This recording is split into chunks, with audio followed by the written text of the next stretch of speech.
who commits the crimes. And it's mostly teenagers, anywhere between the ages of 15 and 19, mostly male, blacks, and Hispanics. Okay. Who are you stopping? Everybody. Right here. You describe to me who's committing the crime. You're fully aware of it.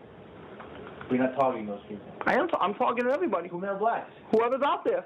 If I catch... So you only saw two male blacks jump a turnstile? If you're saying that's what's in front of you, then yes, that's all I saw. There's two male blacks for the whole year jumping the turnstile. That's what you're saying is in front of you. I'm not disputing that. Tonight, a South Florida family is outraged by this image right here and others. They say North Miami Beach police used it and the images of 5 other minorities as targets during weapons training. These are the photographs that were used out here, and this particular picture right here, amazingly, this man right here, his sister, showed up on the weapons range. Yeah, this is the 3rd officer who has been acquitted of all charges in connection to the death of Freddie Gray. Lieutenant Brian Rice, he was the highest ranking officer. Baltimore Police Lieutenant Brian Rice arrived at a downtown courthouse on Monday just before a judge found him not guilty on charges of involuntary manslaughter, misconduct, and reckless endangerment. They had a case, but they, in layman terms, they blew it.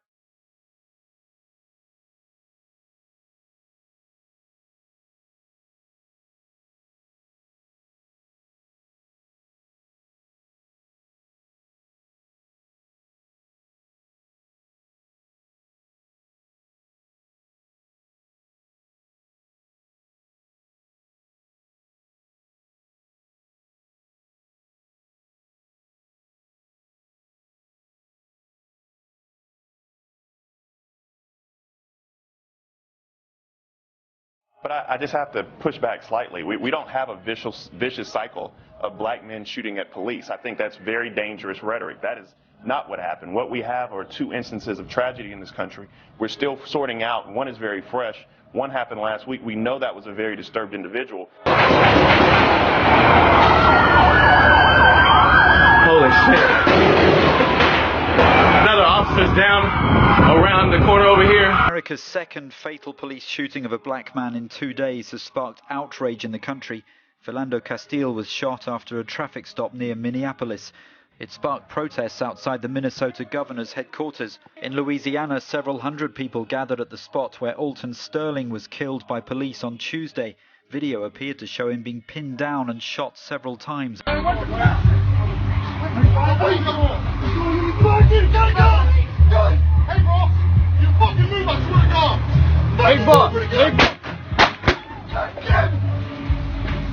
When I first walk out, I seen the police officers grabbing Alton and tossing him on the car that was open. Before they tackled him and tasered him, he was asking, "What did I do wrong?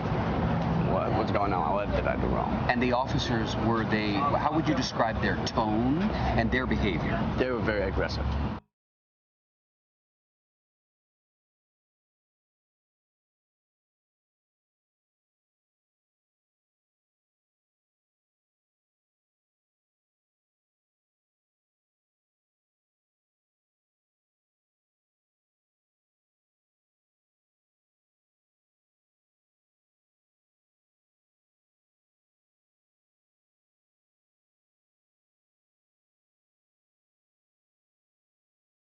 He said the Nixon campaign in 1968 and the Nixon White House after that had 2 enemies, the anti-war left and black people. You understand what I'm saying? We knew we couldn't make it illegal to be either against the war or black. But by getting the public to associate the hippies with marijuana and blacks with heroin and then criminalizing both heavily, we could disrupt those communities. But there's also systemic racism. It goes back as far as the institution. Policing in this country has its origins in the slave patrols.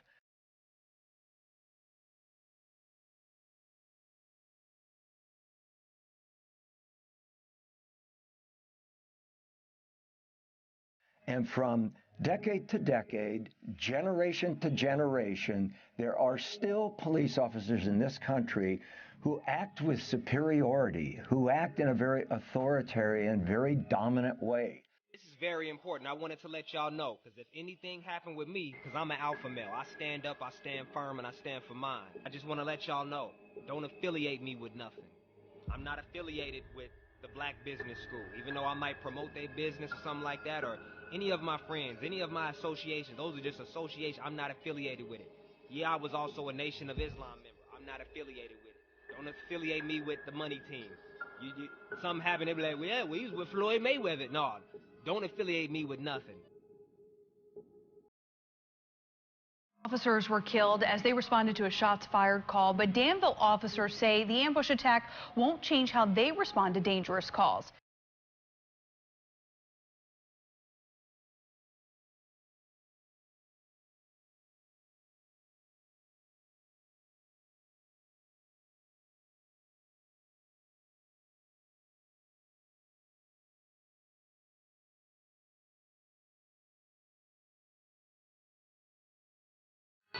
The world has never seen anything until they've seen the white man chimp out. You Dindus had better think twice before you step this up any further. That's all I've got to say. But myself and my undercover partner Joe got this investigation started back in 2004 and 5, and as you can see, it hasn't continued for so long, and you can believe other officers are going to be implicated.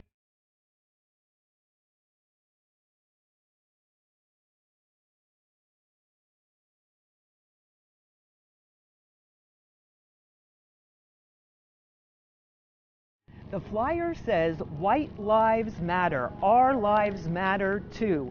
The media will not report it, so we will remind you, stand up for the white race. And as we have seen in the recent riots, we only have each other to count on. Hey friends, and well, let me be honest, probably before this video is over, some of you will consider me as an enemy. But I wanted to share a couple minutes about my thoughts, not only on the tragedies that we have been experiencing over these past months, and especially these last couple of days with the shootings of our black men, but what I'm coming to learn over my 23-year journey of being a white man, living and ministering amongst my black family here in several inner cities of Chicago. And I'm going to speak very black and white because, let's be honest, it's a black and white issue.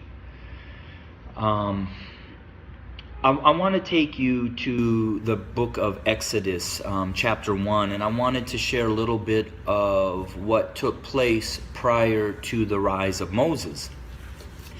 When I read that, it talked about that the Pharaoh became concerned and very fearful that the Hebrew slaves were growing in number and in power.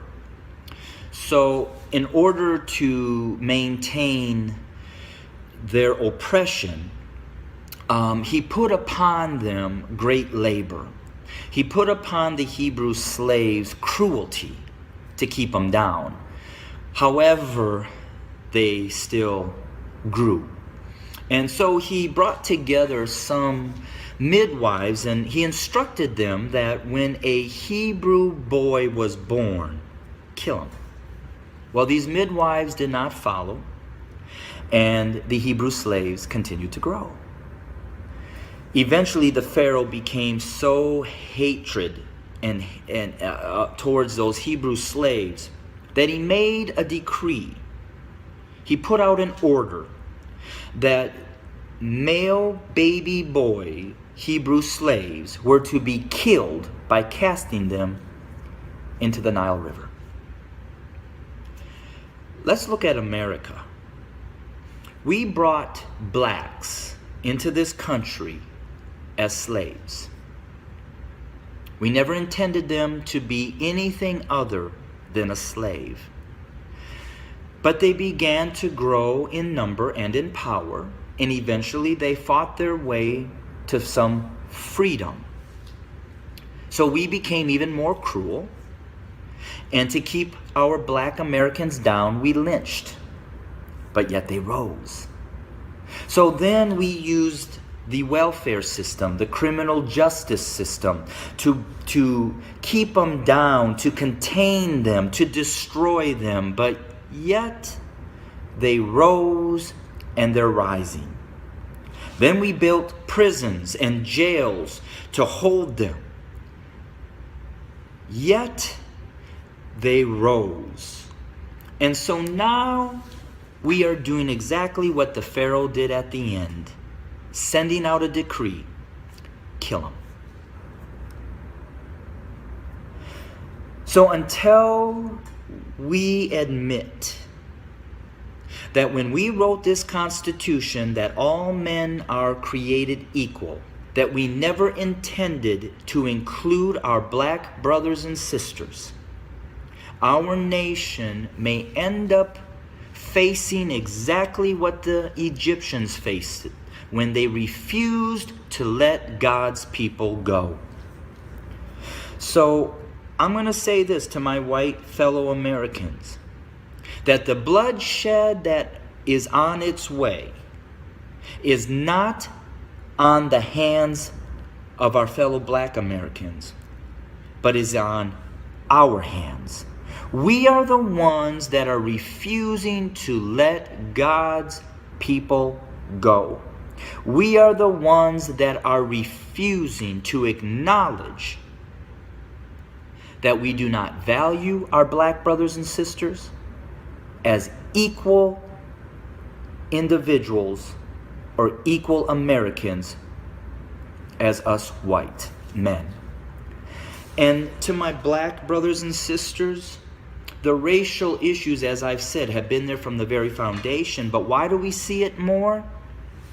Because there's a shifting. See, us white men have been at the head since the foundation.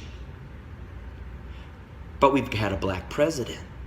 And you know, we've done everything in our power to keep him from really changing things.